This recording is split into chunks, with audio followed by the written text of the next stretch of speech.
ಯೇಸು ಕ್ರಿಸ್ತನೇ ದೇವರಾಗಿದ್ದಾನೆ ಎಂಬ ಈ ಒಂದು ವಿಡಿಯೋ ನೋಡಲಿಕ್ಕೆ ನಿಮ್ಮೆಲ್ಲರನ್ನ ಸ್ವಾಗತಿಸುತ್ತೇನೆ. ಈ ಒಂದು ವಿಡಿಯೋದ ಮೂಲಕವಾಗಿ ಯೇಸು ಯಾಕೆ ದೇವರೆಂಬುದಾಗಿ ನಾವು ತಿಳಿಸಿಕೊಡ್ಲಿಕ್ಕಿದ್ದೇವೆ.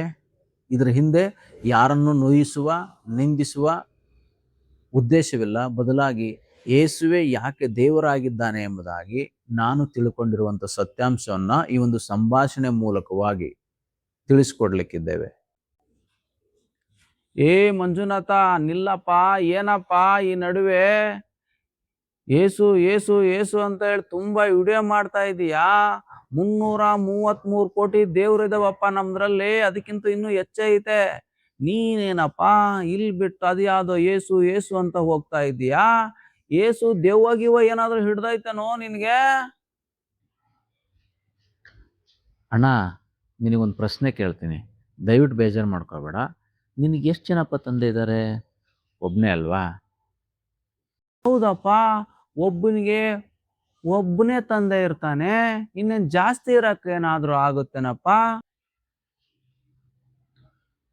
ಮತ್ತ್ಯಾಕಪ್ಪ ಕಂಡವ್ರನ್ನೆಲ್ಲ ಅಪ್ಪ ಅಂತ ಕರಿತೀಯ? ನಮ್ಮನ್ನು ಉಂಟು ಮಾಡಿದ್ರು ದೇವರು ಒಬ್ಬನೇನೆ ಅಲ್ವಾ? ನಮಗೆ ಹೆಂಗೆ ಶಾರೀರಿಕವಾಗಿ ತಂದೆ ಒಬ್ಬನೇ ಇದ್ದಾನೋ, ನಮ್ಮನ್ನು ಉಂಟು ಮಾಡಿರ್ತಕ್ಕಂಥ ನಿರ್ಮಾಣಿಕನೂ ಒಬ್ಬನೇ ಇದ್ದಾನೆ. ಮತ್ತೆ ಯಾಕಪ್ಪ ಎಲ್ಲರಿಗೂ ತಂದೆ ಅಂತ ಕರಿತೀಯ? ನಮ್ಮ ದೇಶಕ್ಕೆ ಒಬ್ಬನೇ ಪ್ರಧಾನಿ ಇದ್ದಾನೆ, ನಮ್ಮ ರಾಜ್ಯಕ್ಕೆ ಒಬ್ಬನೇ ಮುಖ್ಯಮಂತ್ರಿ ಇದ್ದಾನೆ, ಒಂದು ಕುಟುಂಬಕ್ಕೆ ಒಬ್ಬನೇ ಯಜಮಾನ ಇರ್ತಾನೆ ಅಲ್ವಾ? ಹೀಗೆ ಇರೋದ್ರಿಂದಲೇ ಏನಾಗ್ತದೆ, ನಮ್ಮ ಸಂಸಾರ, ನಮ್ಮ ದೇಶ, ನಮ್ಮ ರಾಜ್ಯ ಸುಸೂತ್ರವಾಗಿ ನಡೀತಾ ಇದೆ. ನೀನು ಅನ್ಕೋ, ಒಂದು ವೇಳೆ ದೇಶದಲ್ಲಿ ಒಂದು 100 ಜನರು ಪ್ರಧಾನಿ ಮಂತ್ರಿ ಇದ್ರೆ ಹೆಂಗಿರ್ತಾ ಇತ್ತು? ನಮ್ಮ ಕರ್ನಾಟಕದಲ್ಲಿ 100 ಜನ ಮುಖ್ಯಮಂತ್ರಿಗಳಿದ್ರೆ ಹೆಂಗಿರ್ತಾ ಇತ್ತು? ನಮ್ಮ ಕುಟುಂಬದಲ್ಲಿ ಎಲ್ಲರೂ ಯಜಮಾನರಾಗಿದ್ರೆ ಹೆಂಗಿರ್ತಾ ಇತ್ತು? ಯಾವ್ದಾದ್ರು ಕೆಲಸ ಸಸೂತ್ರ ನಡೀತಾ ಇತ್ತಾ? ಎಲ್ಲವೂ ಅನಾನುಕೂಲ ಆಗ್ತಾ ಇತ್ತು ಅಲ್ವಾ? ಹಂಗೇನೆ ಈ ಸೃಷ್ಟಿನೆಲ್ಲ ನೋಡು, ಸಮಯಕ್ಕೆ ಸರಿಯಾಗಿ ಬೆಳಕಾಗುತ್ತೆ, ಸಮಯಕ್ಕೆ ಸರಿಯಾಗಿ ಕತ್ಲಾಗುತ್ತೆ. ಮಳೆಗಾಲ, ಬೇಸಿಗೆ, ಚಳಿಗಾಲ, ಹೀಗೆಲ್ಲ ಋತುಗಳು ಏನಾಗ್ತದೆ, ಎಲ್ಲ ಕ್ರಮವಾಗಿ ನಡೀತಾ ಐತೆ. ಕಾರಣ ಏನು ಹೇಳು? ದೇವರು ಒಬ್ಬನೇ ಇರೋದ್ರಿಂದ. ಒಂದು ವೇಳೆ ನೀನು ಹೇಳ್ದಂಗೆ 333 ಕೋಟಿಗಳಿಗಿಂತ ಹೆಚ್ಚಿಗೆ ದೇವರು ಒಂದು ವೇಳೆ ಇದ್ದು ಅವರೆಲ್ಲರೂ ಈ ಲೋಕವನ್ನ ನಿಯಂತ್ರಣ ಮಾಡಕ್ ಹೋಗಿದ್ರೆ ಹೆಂಗಿರ್ತಾಯಿತ್ತು ಅಂತೇಳಿ ಯಾವತ್ತಾರು ಯೋಚನೆ ಮಾಡಿದ್ಯಾ? ಒಬ್ನು ಇವತ್ತು ರಾತ್ರಿ ಆಗ್ಬೇಕು ಈ ಸಮಯದಲ್ಲಿ ಅಂತ ಅನ್ಕೊಳ್ಳೋದು, ಇನ್ನೊಬ್ನು ಇಲ್ಲ ಈ ಸಮಯದಲ್ಲಿ ಹಗಲಾಗಬೇಕು ಅನ್ಕೊಳ್ಳೋದು. ಒಬ್ನು ಇವತ್ತು ಮಳೆ ಬರೆಸ್ಬೇಕು ಅನ್ನೋದು, ಇನ್ನೊಬ್ನು ಮಳೆ ಬರಬಾರ್ದು ಅಂತ ಅನ್ಕೊಳ್ಳೋದು. ಈ ರೀತಿಯಾಗೆಲ್ಲ ಆಗ್ತಾ ಇರ್ಲಿಲ್ಲ. ಎಷ್ಟು ವೈಮನಸ್ಸುಗಳು ಬರ್ತಾ ಇರ್ಲಿಲ್ವಾ? ಇದೆಲ್ಲ ಪ್ರಕೃತಿಯಲ್ಲಿ ಇವತ್ತೇನೆಲ್ಲವೂ ಸರಿಯ ಕ್ರಮವಾಗಿ ನಡೀತಾ ಇತ್ತು, ಆ ಕ್ರಮವೇ ನಡೆಯಕ್ಕಾಗ್ತಾ ಇತ್ತಾ? ಆಗ್ತಾ ಇರ್ಲಿಲ್ಲ ಅಲ್ವಾ? ಅದರಿಂದ ನಾವೇನ್ ತಿಳ್ಕೊಂತೇವಪ್ಪ ಅಂತಂದ್ರೆ, ದೇವ್ರು ಒಬ್ಬನೇ ಇದ್ದಾನೆ. ಒಬ್ಬನೇ ಇದ್ದದಕ್ಕೆ ಇದೆಲ್ಲ, ಈ ಪ್ರಕೃತಿಯ ಎಲ್ಲಾ ಕಾರ್ಯವೂ ಸರಿಯಾಗಿ ನಡೀತಾ ಇದೆ. ನಮ್ಮ ದೇಶದಲ್ಲಿ ಪ್ರಧಾನಮಂತ್ರಿ ಒಬ್ಬನೇ ಇರೋದ್ರಿಂದ ಏನಾಗ್ತಾ ಇದೆ, ದೇಶನ ಎಲ್ಲ ಕರೆಕ್ಟಾಗಿ ಯಾವ್ಯಾವ ರಾಜ್ಯದಲ್ಲಿ ಏನೇನು ಆಗಬೇಕು, ನಮ್ಮ ದೇಶಕ್ಕೆ ಏನು ಅವಶ್ಯಕತೆ ಐತೆ, ಅವಶ್ಯಕತೆ ಇಲ್ಲ, ಎಲ್ಲವನ್ನ ಯೋಚಿಸಿ ತೀರ್ಮಾನಿಸಿ ಸಚಿವರು ಜೊತೆಗೆ ಏನು ಮಾಡ್ತಾರೆ, ತೀರ್ಮಾನ ತೆಗೆದುಕೊಂತಾರೆ. ಅದೇ 100 ಜನ ಪ್ರಧಾನಮಂತ್ರಿಗಳಿದ್ರೆ ನಮ್ಮ ದೇಶ ಅಭಿವೃದ್ಧಿ ಆಗ್ತಾ ಇರಲಿಲ್ಲ, ಈ ರೀತಿ ನಾವು ಮುಂದುವರಿತಾನೂ ಇರಲಿಲ್ಲ ಅಲ್ವಾ? ಹಂಗೇನೆ ದೇವರು ಒಬ್ಬನೇ ಇದ್ದಾನಪ್ಪ.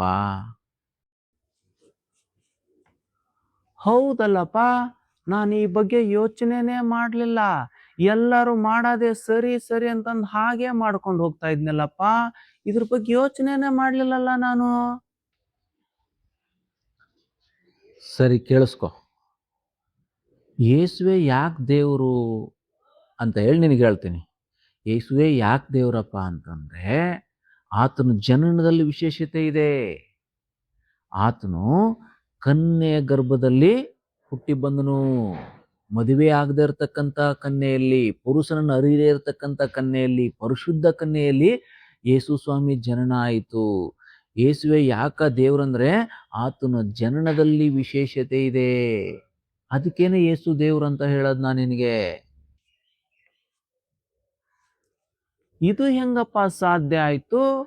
ಕನ್ಯೆಯಲ್ಲಿ ಯೇಸು ಸ್ವಾಮಿ ಹುಟ್ಟಿದ್ನಾ? ಇದು ಹೇಗೆ ಸಾಧ್ಯ ಆಯ್ತಪ್ಪ ಕನ್ಯೆ ಗರ್ಭಿಣಿಯಾಗಿ ಮಗುನ ಹಡಿಲಿಕ್ಕೆ ಅಂತಂದ್ರೆ, ಪರಾತ್ಪರನ ಶಕ್ತಿಯ ನೆರಳು ಆ ಕನ್ಯೆ ಮೇಲೆ ಬೀಳ್ತಾ ಇದೆ. ಆಗ ಮರಿಯಳು ಏನಾಗ್ತಾ ಇದ್ದಾಳೆ, ಗರ್ಭಿಣಿ ಆಗ್ತಾಳೆ. ಆ ನಂತರ ದಿನ ತುಂಬಿದ ಬಳಿಕ ಒಂದು ಮಗುಗೆ ಜನ್ಮ ನೀಡ್ತಾರೆ. ಅದ್ರ ಕುರಿತಾಗಿ ದೇವದೂತನು ಮರಿಯಳ ಬಳಿಗೆ ಬಂದು ಏನ್ ಮಾಡ್ತಾರೆ, ಹೇಳ್ತಾರೆ, ಮರಿಯಳೇ, ದೇವರ ದಯ ಹೊಂದಿದವಳೇ, ನಿನಗೆ ಶುಭವಾಗಲಿ, ಕರ್ತನು ನಿನ್ನ ಸಂಗಡ ಇದ್ದಾನೆ, ನಿನಗೆ ಒಂದು ಗಂಡು ಮಗು ಆಗ್ತದೆ. ಆತನು ಜನರನ್ನ ಪಾಪಗಳಿಂದ ಬಿಡಿಸಿ ಕಾಯ್ತಕ್ಕಂಥವನು ಎಂಬುದಾಗಿ ಮರಿಯಳಿಗೆ ಹೇಳ್ತಾರೆ. ಆಗ ಮರಿಯಳು ಕೇಳ್ತಾಳೆ, ಇದು ಹೆಂಗಾಗುತ್ತೆ, ನಾ ಇನ್ನೂ ಮದುವೆ ಆಗಿಲ್ವಲ್ಲ, ಪುರುಷನ ಅರಿತಾಳ ಅಲ್ಲವಲ್ಲ ಅಂತ ಕೇಳುವಾಗ ದೇವದೂತ ಹೇಳ್ತಾನೆ, ನಿನ್ನ ಮೇಲೆ ದೇವರ ಶಕ್ತಿ ನೆರಳು ಬೀಳುತ್ತೆ, ಪರಾತ್ಪರನ ಶಕ್ತಿ ನೆರಳು ನಿನ್ನ ಮೇಲೆ ಬೀಳೋದ್ರಿಂದ ನೀನು ಗರ್ಭಿಣಿ ಆಗ್ತೀಯ ಅಂತ ಹೇಳಿ ಏನ್ ಮಾಡ್ತಾರೆ, ಮರಿಯಳಿಗೆ ಹೇಳ್ತಾರೆ. ಹಾಗೆ ದೇವದೂತನ ಹೇಳಿದ ಹಾಗೇನೆ ಏನಾಗ್ತದೆ ಅಂತಂದ್ರೆ ಅವಳು ಗರ್ಭಿಣಿ ಆಗ್ತಾಳೆ. ದೇವರ ಒಂದು ಬೆಳಕು ಅವಳ ಮೇಲೆ ಬೀಳೋದ್ರಿಂದ ಅವಳು ಗರ್ಭಿಣಿ ಆಗ್ತಾಳೆ. ಪರಪುರುಷರ ಸಹವಾಸದಿಂದ ಅಲ್ಲ, ಗಂಡನ ಸಹವಾಸದಿಂದ ಅಲ್ಲ, ಆ ಜನನ ಕರ್ತನ ಬೆಳಕಿನಿಂದಲೇ ಉತ್ಪತ್ತಿ ಆಗ್ತಾ ಐತೆ.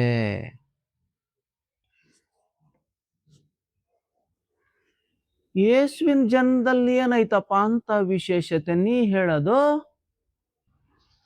ಆತನ ಜನನದಲ್ಲಿ ಮಾತ್ರ ವಿಶೇಷತೆ ಇಲ್ಲ, ಆತನು ಈ ಭೂಮಿಗೆ ಬಂದಿದ್ರಲ್ಲೇ ವಿಶೇಷತೆ ಇದೆ. ಆತನು ಬರೋಕ್ಕಿಂತ ಮುಂಚೆ ಸಾವಿರಾರು ವರ್ಷಗಳ ಹಿಂದೆ ತನ್ನ ದೂತರ ಮೂಲಕವಾಗಿ ವಿಚಾರನ ಜನರಿಗೆ ತಿಳಿಸಿದ್ನು, ಈ ರೀತಿಯಾಗಿ ಬರ್ತೇನೆ ಅಂತ ಹೇಳಿ. ಆ ಮಾತಿಗನುಗುಣವಾಗಿ ಅವನೇನ್ ಮಾಡಿದ್ನು ಅಂತಂದ್ರೆ ಈ ಭೂಮಿಗೆ ಬಂದನು. ಕೇವಲ ಜನನದಿಂದ ಅಲ್ಲ, ಆತನು ಈ ಭೂಮಿಗೆ ಬರೋದ್ರಲ್ಲಿಯೂ ಸಹ ವಿಶೇಷತೆಯನ್ನು ನೋಡ್ತೇವೆ. ಆತನು ಮೊದಲೇ ತಿಳಿಸಲ್ಪಟ್ಟವನಾಗಿ ಬಂದ ಈ ಭೂಮಿಗೆ. ಸರಿನಪ್ಪ, ಹಂಗಾದ್ರೆ ಎಲ್ಲ ಒಂದ್ ಸ್ವಲ್ಪ ನನಗೆ ವಿವರವಾಗಿ ಹೇಳ್ಕೊಡು. ಆತನು ಯಾತಕ್ಕಾಗಿ ಬಂದನಂದ್ರೆ ಮನುಷ್ಯರೆಲ್ಲರೂ ಪಾಪದಲ್ಲಿದ್ರು, ಪಾಪಗಳನ್ನು ಮಾಡಿ ಅವರು ನಿತ್ಯ ನಾಶನಕ್ಕೆ ಹೋಗುವಂತ ದಾರಿಯಲ್ಲಿದ್ರು. ಅದಕ್ಕೆ ಸ್ವಾಮಿ ಅವ್ರನ್ನ ಪಾಪದ ದಾರಿಯಿಂದ ಬಿಡಿಸಿ ಅವ್ರಿಗೋಸ್ಕರ ತನ್ನ ಪ್ರಾಣವನ್ನು ಕೊಟ್ಟು ತನ್ನ ರಕ್ತವನ್ನು ಸುರಿಸಿ ಆ ಒಂದು ಸ್ವರ್ಗದ ದಾರಿಯನ್ನುಂಟು ಮಾಡಕ್ಕೆ ಯೇಸು ಸ್ವಾಮಿ ಬಂದ್ರು. ಅದಕ್ಕೆ ಸ್ವಾಮಿ ಹೇಳ್ತಾರೆ, ನಾನೇ ಮಾರ್ಗವು ಸತ್ಯವೂ ಜೀವವಾಗಿದ್ದೇನೆ ಅಂತ ಹೇಳ್ತಾರೆ. ಆ ದಾರಿ ಮಾಡಕ್ಕೋಸ್ಕರ, ಸ್ವರ್ಗಕ್ಕೆ ದಾರಿ ಮಾಡಕ್ಕೋಸ್ಕರ ಯೇಸು ಸ್ವಾಮಿ ಲೋಕಕ್ಕೆ ಬಂದ್ರು. ಅದ್ಯಾವ್ದಪ್ಪ ಯೇಸು ಸ್ವಾಮಿ ಸ್ವರ್ಗಕ್ಕೆ ಹೋಗೋ ದಾರಿ ಸಿದ್ಧ ಮಾಡಿದ್ನು? ಆ ದಾರಿ ಅಂದ್ರೇನಪ್ಪ? ಆ ದಾರಿ ಏನಪ್ಪಾ ಅಂತಂದ್ರೆ, ಪಾಪ ಮಾಡಿರುವ ಪ್ರತಿ ಮನುಷ್ಯನು ಏನ್ ಮಾಡ್ಬೇಕಾಗಿತ್ತು ಅಂತಂದ್ರೆ ದಂಡನೆಯನ್ನ ವಹಿಸ್ಕೋಬೇಕಾಗಿತ್ತು. ಪಾಪ ಮಾಡ್ತಕ್ಕಂಥ ಪ್ರತಿಯೊಬ್ಬನಿಗೆ ಶಿಕ್ಷೆ ಆಗ್ಬೇಕಾಗಿತ್ತು. ಅದಕ್ಕೆ ಧರ್ಮಶಾಸ್ತ್ರ ಹೇಳುತ್ತೆ, ಮನುಷ್ಯನ ಪಾಪ ಪರಿಹಾರ ಆಗ್ಲಿಕ್ಕೆ ಒಂದು ಪರಿಶುದ್ಧ ರಕ್ತ ಸುರಿಸಲ್ಪಡಬೇಕು, ಒಂದು ಯಜ್ಞದ ಅವಶ್ಯಕತೆ ಇತ್ತು. ಅದಕ್ಕಾಗಿಯೇ ನಾವು ಹಳೆ ದಿನಗಳಲ್ಲಿ ಯಜ್ಞ ಯಾಗಾದಿಗಳನ್ನು ಮಾಡ್ತಾ ಇದ್ವಿ. ಕುರಿ ಕೋಳಿಗಳನ್ನ ಕೋಣಗಳನ್ನ ಕತ್ತರಿಸಿ ಅವುಗಳ ರಕ್ತವನ್ನು ಸುರಿಸಿ ನಮ್ಮ ಊರಿನ ನಮ್ಮ ಕುಟುಂಬದ ಪಾಪ ಪರಿಹಾರಗಳನ್ನ ಮಾಡ್ಕೊಳ್ತಾ ಇದ್ವಿ. ಅದಕ್ಕಾಗಿ ಅದನ್ನೆಲ್ಲ ಬಿಡುಗಡೆ ಮಾಡಿ ಆತನೇ ಎಲ್ಲರ ಪಾಪವನ್ನ ತನ್ನ ಮೇಲೆ ಹೊತ್ತುಕೊಂಡು ಸಿಲುಬೆಯಲ್ಲಿ ಪ್ರಾಣ ಬಿಡೋದ್ರ ಮೂಲಕ ನಮಗೆ ಆಗ್ಬೇಕಾದಂತ ದಂಡನೆಯನ್ನ ತಪ್ಪಿಸಿ ನಮ್ಮ ಪರವಾಗಿ ನಿಂದೆ, ಅವಮಾನ, ಕಷ್ಟ, ಸಂಕಟ ಎಲ್ಲವನ್ನ ಸಹಿಸಿಕೊಂಡು ಆತನೇನ್ ಮಾಡಿದ್ದಾನಂತಂದ್ರೆ ನಮಗೆ ಆ ದೇವರ ಬಳಿಗೆ ಹೋಗ್ಲಿಕ್ಕೆ ಯಾವುದು ತಡೆಯಾಗಿತ್ತೋ ಆ ತಡೆಯನ್ನ ಕರ್ತನು ತೆರವುಗೊಳಿಸಿ ನಮಗೇನು ಮಾಡಿದ್ನಂದ್ರೆ ಸ್ವರ್ಗಕ್ಕೆ ಹೋಗ್ಲಿಕ್ಕೆ ಆತನು ಮಾರ್ಗವನ್ನು ಮಾಡಿದ್ದಾನೆ. ಹೀಗೆ ಆತನು ಸ್ವರ್ಗಕ್ಕೆ ಮಾರ್ಗವನ್ನು ಮಾಡಿದನು. ಗೊತ್ತಾಯ್ತಾ ಈಗ? ಹೌದು, ಯೇಸು ಸ್ವಾಮಿ ಈ ಭೂಮಿಗೆ ಬಂದ್ರಲ್ಲ, ಅವ್ರು ಎಷ್ಟು ಮದುವೆ ಆದ್ರು? ಇಲ್ಲಪ್ಪ, ನೀನ್ ತಿಳ್ಕೊಂಡಿರೋ ತಪ್ಪು. ಯೇಸು ಸ್ವಾಮಿ ಭೂಮಿಗೆ ಬಂದಾಗ ಯಾವ ಮದುವೆನೂ ಆಗ್ಲಿಲ್ಲ. ಆತನು ಮದುವೆ ಆಗ್ಲಿಕ್ಕೆ ಬರಲಿಲ್ಲ. ಯೇಸು ಸ್ವಾಮಿ ಈ ಭೂಮಿಗೆ ಬಂದಂತ ಸಮಯದಲ್ಲಿ ನಡೆ, ನುಡಿ, ಕ್ರಿಯೆ ಎಲ್ಲದರಲ್ಲಿ ಏನಾಗಿದ್ದಾನೆ, ಎಲ್ಲ ಮಾನವರಿಗೆ ಮಾದರಿಯಾಗಿದ್ದಾನೆ. ಈ ಲೋಕದಲ್ಲಿ ಅನೇಕ ಪವಾಡ ಪುರುಷರುಗಳು ಬಂದ್ರು, ಯೇಸು ಮಾಡಿದ ಹಾಗೆ ಅದ್ಭುತಗಳನ್ನು ಪವಾಡಗಳನ್ನು ಮಾಡಿದ್ರು. ಆದರೆ ಹೆಣ್ಣಿಗಾಗಿ, ಮಣ್ಣಿಗಾಗಿ, ಸಂಪತ್ತಿಗಾಗಿ, ದೇಹದ ಬಯಕೆಗಾಗಿ ಅವರೆಲ್ಲರೂ ಏನ್ ಮಾಡಿದ್ರು ಅಂದ್ರೆ ಸೋತು ಹೋದ್ರು, ಸೋತು ಮಣ್ಣಲ್ಲಿ ಮಣ್ಣಾಗಿ ಹೋದ್ರು. ಆದ್ರೆ ಯೇಸು ಯಾವ ಹೆಣ್ಣಿಗೂ ಸೋಲಲಿಲ್ಲ, ಯಾವ ಮಣ್ಣಿನ ಮೇಲೆಯೂ ಆಸೆ ಪಡಲಿಲ್ಲ. ಆತನು ಈ ಭೂ ಸಂಬಂಧವಾದ ಯಾವುದನ್ನೂ ಆತನು ಆಶಿಸದೆ, ಆತನು ಯಾವುದಕ್ಕಾಗಿ ಬಂದನೋ ಅದನ್ನು ನೆರವೇರಿಸಿದನೇ ವಿನಃ ಯಾವ ಮದುವೆಯನ್ನೂ ಆಗಲಿಲ್ಲ, ಮತ್ತೆ ಯಾವ ಸ್ತ್ರೀಯ ಸಹವಾಸವನ್ನೂ ಸಹ ಆತನು ಮಾಡಲಿಲ್ಲ. ಆತನು ಈ ಭೂಮಿಗೆ ಬಂದಾಗ ಸಂಪೂರ್ಣವಾಗಿ ಮಾನವನಾಗಿದ್ದನು. ದೇಹದ ಎಲ್ಲ ಇಚ್ಛೆಗಳು ಆತನಿಗಿತ್ತು. ಆದರೆ ಆ ದೇಹದ ಇಚ್ಛೆಗಳನ್ನ ಪೂರೈಸಿಕೊಳ್ಳಲು ಆತನು ಮುಂದಾಗಲಿಲ್ಲ. ಬದಲಾಗಿ ಆತನು ಏನನ್ನ ಮಾಡಲು ಬಂದನೋ ಅದರಲ್ಲೇ ಆತನು ಗಮನ ಹರಿಸಿದ್ನು. ಅದರಿಂದ ಯೇಸುವಿಗೆ ಮದುವೆ ಆಗಲಿಲ್ಲ. ಆತನು ಈ ಭೂಮಿಯಲ್ಲಿ ಪರಿಶುದ್ಧನಾಗಿದ್ದನು, ಪರಿಶುದ್ಧ ಜೀವಿತನ ಜೀವಿಸಿದ್ನು. ಯಾವ ಈ ಲೋಕದ ಬಂಧನಕ್ಕೂ ಆತನು ಒಳಗಾಗಲಿದೆ. ಬಂಧನದಲ್ಲಿರುವಂತವ್ರನ್ನ ಬಂಧನದಿಂದ ಬಿಡುಗಡೆ ಮಾಡಲಿಕ್ಕೆ ಆತನು ಬಂದಾತನಾಗಿದ್ದಾನೆ. ಗೊತ್ತಾಯ್ತಾ? ಯೇಸು ಸ್ವಾಮಿ ಯಾವ ಮದುವೆ ಆಗಲಿಲ್ಲ, ಯಾವ ಸ್ತ್ರೀ ಸಹವಾಸ ಮಾಡಲಿಲ್ಲ. ಅದಕ್ಕೇನೆ ಹೇಳೋದು ನಾನು ಯೇಸು ಸ್ವಾಮಿ ದೇವರಪ್ಪ ಅಂತ ಹೇಳಿ. ಅದಕ್ಕೇನೆ ನಾನು ನಂಬಿರೋದು ಯೇಸು ಸ್ವಾಮಿ ದೇವ್ರಂತ ಹೇಳಿ.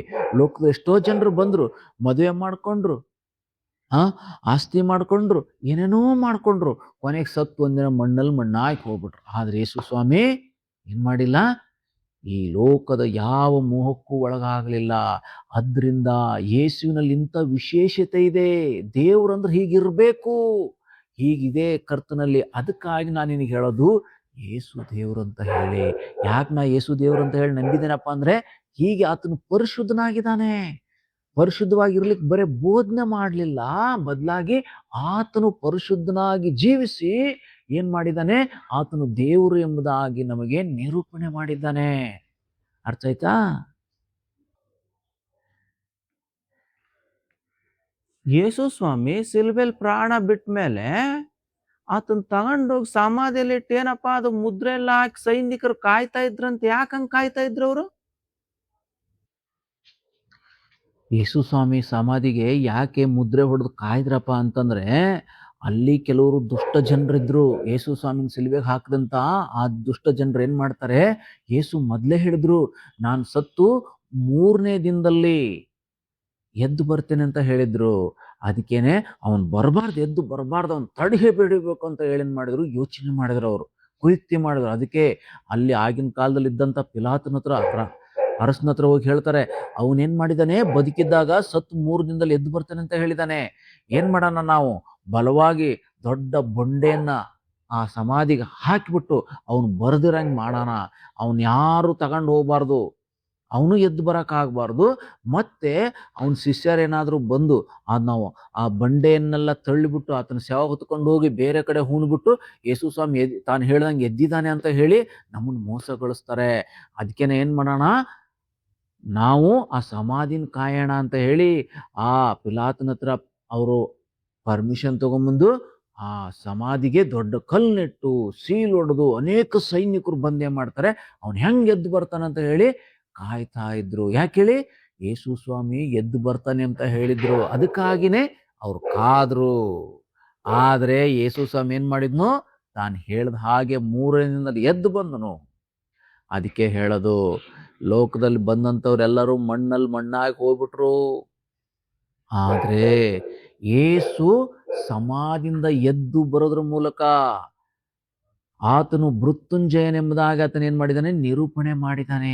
ದೇವರೆಂಬುದಾಗಿ ನಿರೂಪಿಸಿದ್ದಾನೆ. ದೇವರಿಗೆ ಸಾವಿಲ್ಲ ಎಂಬುದನ್ನು ಆತನು ನಿರೂಪಿಸಿದ್ದಾನೆ. ಅದಕ್ಕೇನೆ ನಾನು ಯೇಸು ಸ್ವಾಮಿ ನಂಬಿದ್ದೇನೆ.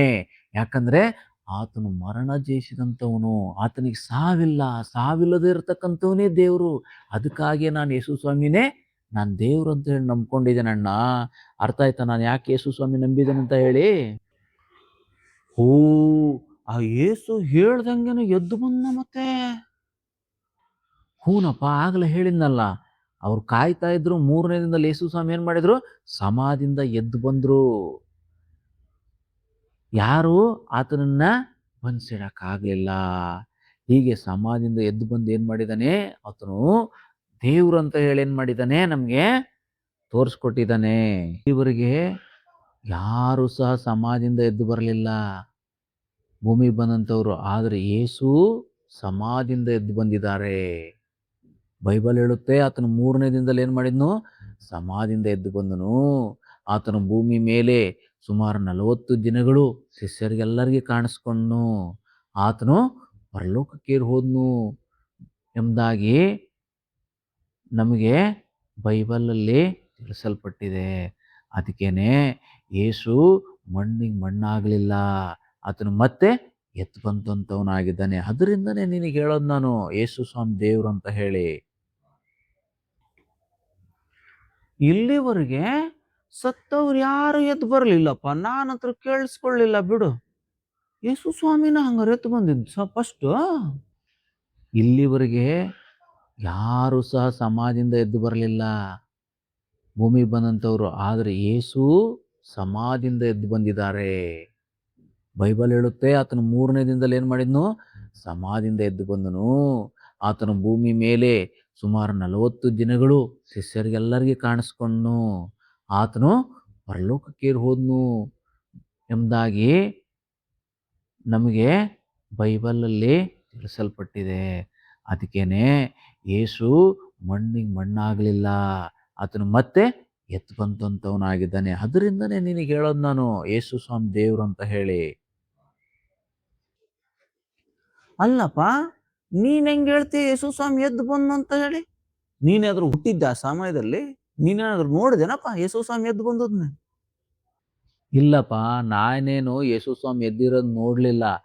ಆದ್ರೆ ಯೇಸು ಸ್ವಾಮಿ ಎದ್ನು ಅಂತ ಹೇಳಿ ಏನ್ ಮಾಡಿದೆ ಬೈಬಲ್ ನಮ್ಗೆ ಹೇಳುತ್ತೆ. ಮತ್ತೆ ನಾನೇನು ಆ ಕಾಲದಲ್ಲಿ ಏನು ಹುಟ್ಟಿರ್ಲಿಲ್ಲ ಹೋಗಿ ನೋಡಕ್ಕೆ. ಬೈಬಲ್ ಹೇಳುತ್ತೆ ಆತನು ಎದ್ದು ಬಂದು ತನ್ನ ಶಿಷ್ಯರಿಗೆ ಕಾಣಿಸ್ಕೊಂಡು ಅನೇಕ ಜನರಿಗೆ ಕಾಣಿಸ್ಕೊಂಡು ಅಂತ ಹೇಳಿ ಏನಾಗಿದೆಯಪ್ಪ ಅಂತಂದ್ರೆ ಬೈಬಲಲ್ಲಿ ಹೇಳಲ್ಪಟ್ಟಿದೆ. ಈ ಬೈಬಲಲ್ಲಿ ಏನ್ ಮಾಡಿದ್ರು, ಅವ್ರು ನೋಡಿದ್ನೇ ಅಲ್ಲಿ ಬರೆದಿದ್ದಾರೆ. ಅದಕ್ಕೇನೆ ಯೇಸು ಸ್ವಾಮಿ ಆತನು ಪುನರುತ್ಥಾನ ಹೊಂದಿದ್ದಾನೆ, ಮರಣ ಇಲ್ಲದಂಥವನು ದೇವರು. ಹಾಗೆ ಯಾರಪ್ಪ ಅಂತ ಹೇಳಿ ನಾನು ಹುಡುಕುವಾಗ ಯೇಸು ಕಂಡ್ರು. ಅದಕ್ಕೆ ನಾನು ಯೇಸುವನ್ನ ದೇವ್ರು ಅಂತ ಹೇಳಿ ಸ್ವೀಕಾರ ಮಾಡಿದ್ದೇನೆ. ದೇವ್ರಿಗೆ ಮರಣ ಅಂತದ್ದಿಲ್ಲ, ಮರಣ ಇಲ್ಲದವನೇ ದೇವರು. ಅದಕ್ಕೇನೆ ಯೇಸು 3ನೇ ದಿನದಲ್ಲಿ ಎದ್ದು ಬಂದಿರೋದ್ರಿಂದ ದೇವ್ರು ಅಂತ ಹೇಳಿ ನಾನು ನಿನಗೆ ಹೇಳ್ತಾ ಇರೋದು. ಹೌದು, ಯೇಸು ಸ್ವಾಮಿ ಇವಾಗ ಎಲ್ಲಿದ್ದಾರೆ? ಅವ್ರನ್ನೇನಾದ್ರೂ ನಾನು ನೋಡ್ಬೋದು ಹಂಗಾರ?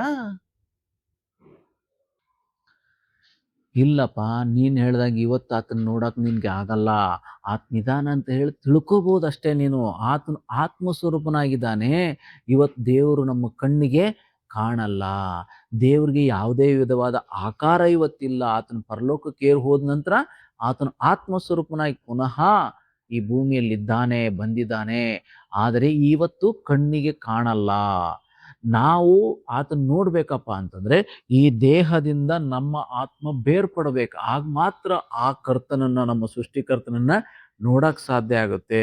ಈ ಶರೀರದಲ್ಲಿರೋವರೆಗೂ ಆತ್ಮಸ್ವರೂಪನಾಗಿರತಕ್ಕಂಥ ಆತನನ್ನು ನಾವು ನೋಡಕ್ಕಾಗಲ್ಲ. ನಾವು ಯಾವಾಗ ಆತ್ಮ ಸ್ವರೂಪಿಗಳಾಗ್ತೇವೋ, ದೇಹವನ್ನ ಯಾವಾಗ ನಾವು ಬಿಡ್ತೇವೋ ಆಗ ನಾವೇನ್ ಮಾಡ್ತೇವೆ ಅಂದ್ರೆ ದೇವ್ರನ್ನ ಮುಖಾಮುಖಿಯಾಗಿ ನೋಡಕ್ಕಾಗುತ್ತೆ. ಅಲ್ಲಿವರೆಗೂ ನಾವು ಯಾರೂ ಶಾರೀರಿಕವಾಗಿರುವಾಗ ದೇವ್ರನ್ನ ನೋಡಕ್ಕಾಗಲ್ಲ. ದೇವ್ರು ಇದ್ದಾನೆ ಎಂಬುದನ್ನು ನಮ್ಮ ಜೀವನದಲ್ಲಿ ನಾವೇನ್ ಮಾಡ್ಬೋದಪ್ಪ ಅಂದ್ರೆ ಅನುಭವಿಸ್ಬೋದು. ದೇವ್ರು ಇದ್ದಾನೆ ಎಂಬತಕ್ಕಂಥ ಅನುಭವಗಳು ನಮ್ಗೆ ಉಂಟಾಗುತ್ತೆ. ಆತನ ನಂಬಿ ಆತನ ಆಶ್ರಯಿಸ್ಕೊಂಡು ಮುಂದೆ ಹೋಗುವಾಗ ಆತನ ನಡೆಸುವಿಕೆ, ಆತನ ಪೋಷಣೆ ಅವೆಲ್ಲ ನಮ್ಮ ಜೀವನದಲ್ಲಿ ಅನುಭವಿಸುವಾಗ ನಮಗೆ ಗೊತ್ತಾಗ್ತದೆ ದೇವ್ರಿದ್ದಾನೆ ಅಂತ ಹೇಳಿ. ಅದರಿಂದ ದೇವ್ರಿದ್ದಾನೆ ಅಂತ ಹೇಳಿ ನಾವು ಅನುಭವದಿಂದ ತಿಳ್ಕೋಬೇಕು ಹೊರತು ಕಣ್ಣಿಂದ ನೋಡಕ್ಕೆ ಸಾಧ್ಯವಿಲ್ಲ, ನಾವು ಶರೀರಧಾರಿಗಳಾಗಿ ಇರುವವರೆಗೆ. ಹಂಗಂದ್ರೆ ಇವಾಗ ನಾವು ಆತನ ನೋಡಕ್ ಆಗಲ್ಲ ಅನ್ಸುತ್ತೆ ಅಲ್ವಾ?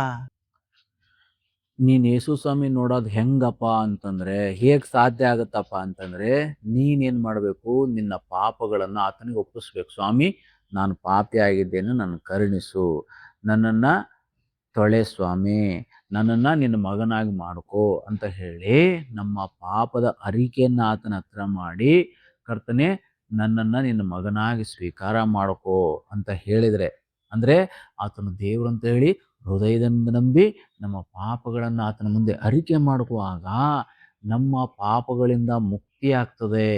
ನಾವು ಪಾಪದಿಂದ ಪರಿಹಾರ ಹೊಂದಿದವರಾಗಿ ಈ ಲೋಕ ಬಿಟ್ಟ ಮೇಲೆ ನಾವೇನ್ ಮಾಡ್ತೇವೆ, ಅದನ್ನ ಮುಖಾಮುಖಿಯಾಗಿ ನೋಡ್ತೇವೆ. ಅಲ್ಲಿವರೆಗೆ ನಮಗೆ ನೋಡ್ಲಿಕ್ಕಾಗಲ್ಲ ಆತನ ನೇರವಾಗಿ. ಆದರೆ ಒಂದು ದಿನ ನಾವೆಲ್ಲರೂ ಆತನ ನೋಡ್ತೇವೆ. ಯಾರೆಲ್ಲ ಆತನ ಮೇಲೆ ನಂಬಿಕೆ ಇಟ್ಟಿರ್ತಾರೋ ಅವರೆಲ್ಲರೂ ಸಹ ನಾವೇನ್ ಮಾಡ್ಲಿಕ್ಕಿದ್ದೇವೆ ಅಂದ್ರೆ ದೇವ್ರನ್ನ ನೋಡ್ತೇವೆ. ಆದ್ರೆ ಆತನ ಮೇಲೆ ನಂಬಿಕೆ ಇಡಬೇಕು, ಪಶ್ಚಾತ್ತಾಪ ಪಡಬೇಕು, ಆತನ ಹೇಳ್ದ ಹಾಗೆ ನಾವು ನಡಿಬೇಕು. ಅವಾಗ ಮಾತ್ರನೇ ನಾವು ನಿತ್ಯ ಜೀವ ಹೊಂದಕ್ಕಾಗುತ್ತೆ. ಸರಿನಪ್ಪ, ನೀ ಹೇಳೋದೆಲ್ಲ ಕೇಳಿಸ್ಕೊಂಡೆ. ನಾನು ಯೇಸು ಸ್ವಾಮಿ ದೇವ್ರಂತ ನಂಬ್ತೇನೆ. ಆತನ ಹೆಂಗಪ್ಪ ಇವತ್ತಿಂದ ಮತ್ತೆ ನಾನು ಪೂಜೆ ಮಾಡೋದು? ನೋಡಪ್ಪ, ಈಗ ನಿನಗೆ ಯೇಸು ಸ್ವಾಮಿ ಬಗ್ಗೆ ಕೇಳಿಸ್ಕೊಂಡಿದೀಯಾ ಅಲ್ವಾ? ನಿನ್ ಪೂಜೆ ಹೆಂಗ್ ಮಾಡ್ಬೇಕಪ್ಪ ಅಂತ ಪ್ರಶ್ನೆ ಮಾಡ್ತಾ ಇದೀಯ. ಪೂಜೆ ಹೆಂಗ್ ಮಾಡೋದಪ್ಪ ಅಂತಂದ್ರೆ ನೀನೇನ್ ಮಾಡ್ಬೇಕಪ್ಪ ಅಂತಂದ್ರೆ ಕಣ್ಣು ಮುಚ್ಕೊಂಡು ನಿನಗೇನ್ ಬೇಕೋ ಅದನ್ನೇ ಏನ್ ಮಾಡ್ಬೇಕು, ದೇವ್ರ ಹತ್ರ ಕೇಳ್ಕೋಬೇಕು. ಹೆಂಗ್ ಕೇಳ್ಕೋಬೇಕು? ದೇವ್ರು ನನ್ನ ಮುಂದೆ ನಿಂತಿದ್ದಾನೆ ಎಂಬ ನಂಬಿಕೆಯಿಂದ ಕಣ್ಣು ಮುಚ್ಕೊಂಡು ಹೀಗೆ ನೀನೇನ್ ಮಾಡ್ಬೇಕು, ನಿನ್ನ ಮನಸ್ಸಿನಲ್ಲಿರೋದನ್ನೆಲ್ಲ ದೇವ್ರ ಹತ್ರ ಕೇಳ್ಕೋಬೇಕು. ಕೇಳ್ಕೊಂಡ್ಬಿಟ್ಟು ಕೊನೆಗೆ ಹೇಳ್ಬೇಕು, ಕೇಳಿ ನಿನ್ನ ಬೇಡಿಕೆಗಳೆಲ್ಲ ಕೇಳಿದ ಮೇಲೆ ದೇವ್ರಿಗೆ ನೀನು ಒಂದನೇ ಹೇಳಿದ ಮೇಲೆ ಕೊನೆಯದಾಗಿ ಹೇಳಬೇಕು, ಎಲ್ಲವನ್ನ ಯೇಸು ಸ್ವಾಮಿ ಹೆಸರಿನಲ್ಲಿ ಪ್ರಾರ್ಥಿಸ್ತೇನೆ ಆಮೇನ್ ಅಂತ ಹೇಳಬೇಕು. ಹಾಗೆ ಹೇಳುವಾಗ ದೇವ್ರು ಏನ್ ಮಾಡ್ತಾನೆ, ನಿನಗೆ ನಿನ್ನ ಎಲ್ಲ ಬೇಡಿಕೆಗಳನ್ನ ಆತನು ಈಡೇರಿಸ್ತಾನೆ. ನಿನ್ನ ಪೂಜೆ ಆತನಿಗೆ ಮುಟ್ಟುತ್ತೆ. ನೀನ್ ತಿರ್ಗಾ ಹೋಗಿ ಮಾರ್ಕೆಟ್ ಹೋಗಿ ಯೇಸು ಸ್ವಾಮಿ ಫೋಟೋಗಳು ಸಿಕ್ಕುತ್ತೆ ಅಲ್ಲಿ ಅಲ್ವಾ? ಆ ಫೋಟೋ ಅಂತಂದು ಏನ್ ಮಾಡೋದು, ನೀನು ಇಷ್ಟ ದಿನ ಪೂಜೆ ಮಾಡ್ದಂಗೆ ಯೇಸುವಿನ ಫೋಟೋ ಇಟ್ಬಿಟ್ಟು ಅದಕ್ಕೆ ಮಾಲೆ ಹಾಕೋದು, ಕ್ಯಾಂಡ್ಲ್ ಹಾಕೋದು, ಅದಕ್ಕೆ ಏನ್ ಮಾಡೋದು, ಉದಿನ ಕಡ್ಡೆ ಹಚ್ಚೋದು, ಅದೆಲ್ಲ ಅವಶ್ಯಕತೆ ಇಲ್ಲ. ಯೇಸುವಿಗೆ ನಿನ್ನ ಕಡ್ಡಿ, ಕರ್ಪೂರ, ತೆಂಗಿನಕಾಯಿ, ಹೂವು ಯಾವುದು ಬೇಡ. ಯೇಸು ಸ್ವಾಮಿ ಫೋಟೋ ಇಟ್ಟು ನೀನು ಏನ್ ಮಾಡ್ಬೇಡ, ಪೂಜೆನೇ ಮಾಡಬೇಡ. ಮಾರ್ಕೆಟಲ್ಲಿ ಸಿಗ್ತಕ್ಕಂಥವು ಅಂತಂದು ನೀನೇನು ಮಾಡಬೇಕಾಗಿಲ್ಲ. ಯೇಸುವಿನ ಫೋಟೋಗಳಿಗೆ, ಮರಿಯಳ ಫೋಟೋಗೆ, ಜೋಸೆಫನ ಫೋಟೋಗೆ ನೀನು ಪೂಜೆ ಮಾಡಬೇಡ. ನೀನು ಯಾವ ಪೂಜೆ ಮಾಡಬೇಕು, ನಿನ್ನ ಆತ್ಮದಲ್ಲಿ ಪೂಜೆ ಮಾಡಬೇಕು. ಆತ್ಮದಲ್ಲಿ ಪೂಜೆ ಅಂದ್ರೆ ಏನು ಹೇಳು? ದೇವರು ನಿನಗೆ ಮಾಡಿರ್ತಕ್ಕಂಥ ಉಪಕಾರಕ್ಕೆ ಥ್ಯಾಂಕ್ಸ್ ಹೇಳೋದು. ಯೇಸು, ನನ್ನ ಜೀವನದಲ್ಲಿ ಇಷ್ಟು ಉಪಕಾರ ಮಾಡಿದ್ಯಾ, ನಿನಗೆ ಥ್ಯಾಂಕ್ಸ್.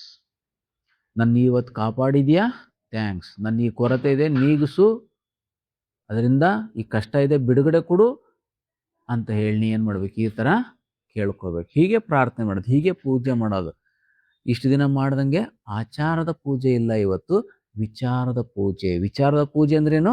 ಕಣ್ಣು ಮುಚ್ಚೋದು, ಆತ್ಮಸ್ವರೂಪನಾದ ದೇವರನ್ನ ಆತ್ಮದಲ್ಲೇ ಎಲ್ಲವನ್ನ ಬೇಡಿಕೊಳ್ಳೋದು. ಹಾಗೆ ಏನು ಮಾಡಬೇಕು, ಇವತ್ತಿಂದ ನೀನು ದೇವರಿಗೆ ಪೂಜಿಸಬೇಕು. ಹೆಂಗೆ? ಆತ್ಮೀಯ ರೀತಿಯಲ್ಲಿ ನೀನು ನಿನ್ನ ಆತ್ಮನ ದೇವ್ರಿಗೆ ಒಪ್ಪಿಸಿ ದೇವ್ರ ಜೊತೆಗೆ ಮಾತಾಡು ನಿಂತ್ಕೊಂಡು. ಅದೇ ಪೂಜೆ. ಈ ಥರ ಪೂಜೆ ಮಾಡಬೇಕು. ಅದನ್ನ ಬಿಟ್ಟು ಯಾವ ಹೂವು, ಕಡ್ಡಿ, ಕರ್ಪೂರ ಯಾವುದು ಸ್ವಾಮಿ ಬೇಡ. ಯೇಸುವಿನ ಫೋಟೋಕ್ಕೆ ಬೇಡ. ಯೇಸು ಸ್ವಾಮಿ ಫೋಟೋನೇ ಇಕ್ಕಬೇಡ. ಯೇಸುವಿನ ಫೋಟೋ ಇಟ್ಟು ಪೂಜೆ ಮಾಡೋದು ಬೇಡ. ಕಣ್ಣು ಮುಚ್ಕೊಂಡು ಸ್ತೋತ್ರ ಮಾಡು, ಪ್ರಾರ್ಥನೆ ಮಾಡು. ದೇವ್ರು ನಿನ್ನ ಹತ್ರ, ನಿನ್ನ ಎದುರುಗಡೆ ಇರ್ತಾನೆ ಅನ್ನೋ ನಂಬಿಕೆಯಿಂದ ಮಾಡು. ನಿನ್ನ ಪ್ರಾರ್ಥನೆ ದೇವ್ರು ಕೇಳ್ತಾನೆ. ಈ ಥರ ಏನು ಮಾಡಬೇಕಪ್ಪ ಅಂದರೆ ನೀನು ಪ್ರಾರ್ಥನೆ ಮಾಡ್ಬೇಕು, ದೇವ್ರಿಗೆ ಥ್ಯಾಂಕ್ಸ್ ಹೇಳಬೇಕು. ಅರ್ಥ ಆಯ್ತಾ? ಯೇಸು ಸ್ವಾಮಿ ಯಾಕೆ ದೇವರು? ಯೇಸು ಸ್ವಾಮಿನೇ ಯಾಕೆ ದೇವರು? ಆತನ ಹೆಂಗೆ ಪೂಜೆ ಮಾಡಬೇಕು, ಹೆಂಗೆ ದೇವರಾಗಿದ್ದಾನೆ ಅಂತೇಳಿ ಎಲ್ಲ ಗೊತ್ತಾಯ್ತಲ್ಲ. ಈಗ ಇವತ್ತಿಂದ ಏನು ಮಾಡು, ಈ ಥರ ಎಲ್ಲ ನೀನು ಮಾಡಿ ನಿನ್ನ ಜೀವನದಲ್ಲಿ ನೀನೇನು ಮಾಡು, ಮುಕ್ತಿ ಹೊಂದಕ್ಕೆ ಸಿದ್ಧನಾಗು. ಸರಿನಾ? ಸರಿನಪ್ಪ, ನೀನು ಹೇಳ್ದಂಗೆ ನಾನು ಆ ಯೇಸು ಸ್ವಾಮಿ ನಂಬಿ ಇನ್ಮೇಲೆ ಆತ್ನೇನ ಸೃಷ್ಟಿಕರ್ತ ಅಂತೇಳಿ ತಿಳ್ಕೊಳ್ಳಂಗೆ ಮಾಡಿದ್ದೀನಿ. ನಿನಗೆ ತುಂಬ ಧನ್ಯವಾದಪ್ಪ. ನೀನು ಹೆಂಗೆ ಹೇಳ್ಕೊಟ್ಟಿದ್ದೀನಿ ನೋಡು, ಹಾಗೆ ಆತನಿಗೆ ಪೂಜೆ ಮಾಡ್ತೇನೆ. ಆತನು ನನ್ನ ಸೃಷ್ಟಿಕರ್ತ ಅಂತ ಹೇಳಿ ತಿಳಿಸ್ಕೊಟ್ಟಿದೆಯಲ್ಲ, ನಿನಗೆ ತುಂಬ ಥ್ಯಾಂಕ್ಸ್ ಅಪ್ಪ. ನಾನು ಎಷ್ಟೋ ತಪ್ಪು ತಿಳ್ಕೊಂಡ್ಬಿಟ್ಟಿದ್ದೆ. ದೇವ್ರಂದ್ರೆ ಹಾಗೆ ಹಿಂಗೆ ಅಂತ ಏನೇನೋ ಅಂದ್ಕೊಂಡ್ಬಿಟ್ಟಿದ್ದೆ ನಾನು. ನನ್ನ ಕಣ್ಣು ನೀವು ತೆರೆಸಿದಪ್ಪ ನೀನು. ನಿನಗೆ ತುಂಬ ಅನಂತನಂತ ಧನ್ಯವಾದಗಳಪ್ಪ. ಅದು ಆ ಯೇಸು ಸ್ವಾಮಿ ನಿನ್ನನ್ನು ಆಶೀರ್ವದಿಸ್ಲಿ, ನಿನ್ನ ಆಶೀರ್ವದಿಸಂಗೆ ನನ್ನೂ ಆಶೀರ್ವದಿಸ್ಲಿ, ನಿನ್ನ ಥರ ನನ್ನೂ ನಡೆಸ್ಲಪ್ಪ. ಬರ್ಲನಪ್ಪ. ತುಂಬ ಥ್ಯಾಂಕ್ಸ್ ಅಪ್ಪ ಎಲ್ಲ ತಿಳಿಸ್ಕೊಟ್ಟಿದ್ದಕ್ಕೆ ಆ ಸ್ವಾಮಿ ಬಗ್ಗೆ. ಇನ್ನು ಅವಾಗವಾಗ್ಲೇ ಯೂಟ್ಯೂಬಲ್ಲಿ ಹಾಕ್ತಾ ಇರಪ್ಪ ಈ ತರ ವಿಷಯ ಎಲ್ಲ, ಆತನ ಬಗ್ಗೆ ನಾನು ನೋಡ್ಕೊಂತೇನೆ, ಇಂಥವೆಲ್ಲ ಹಾಕಪ್ಪ, ಎಷ್ಟೋ ಜನರಿ ನಂತರನೇ ಇದ್ದಾರೆ, ಅವರು ತಿಳ್ಕೊಳ್ಳಿ. ಥ್ಯಾಂಕ್ಸ್ ಎಲ್ಲ ಏನು ಬೇಡ ಬಿಡೋಣ, ನೀನು ಸದ್ಯ ತಿಳ್ಕೊಂಡಲ್ಲ, ನಾನು ಹೇಳ್ಕೊಟ್ಟದನ್ನ ಸಮಾಧಾನವಾಗಿ ಕೇಳಿಸ್ಕೊಂಡು, ಯೇಸು ಸ್ವಾಮಿ ಯಾಕೆ ದೇವ್ರಂತ ಹೇಳಿದ್ದೆ, ನೀನು ಕೇಳಿಸ್ಕೊಂಡು ಸಮಾಧಾನ ಕೇಳಿಸ್ಕೊಂಡಿದ್ದೆಲ್ಲ, ಥ್ಯಾಂಕ್ಸ್ ಎಲ್ಲ ಏನು ಬೇಡ ಬಾ. ಈ ರೀತಿಯಾಗಿರುವಂಥ ಸಂದೇಶವನ್ನ ಆಲಿಸಲು ನಮ್ಮ ಚಾನಲನ್ನು ಸಬ್ಸ್ಕ್ರೈಬ್ ಮಾಡಿ, ಲೈಕ್ ಮಾಡಿ, ಮತ್ತು ನಿಮ್ಮ ಸ್ನೇಹಿತರೊಂದಿಗೆ ಹಂಚಿಕೊಳ್ಳಿ. ಆ ಮೂಲಕ ಈ ಸೇವೆಗೆ ಬೆಂಬಲಿಸಿ ಎಂದು ಯೇಸುವಿನ ಹೆಸರಿನಲ್ಲಿ ಕೇಳಿಕೊಳ್ಳುತ್ತೇನೆ. ಆಮೇಲೆ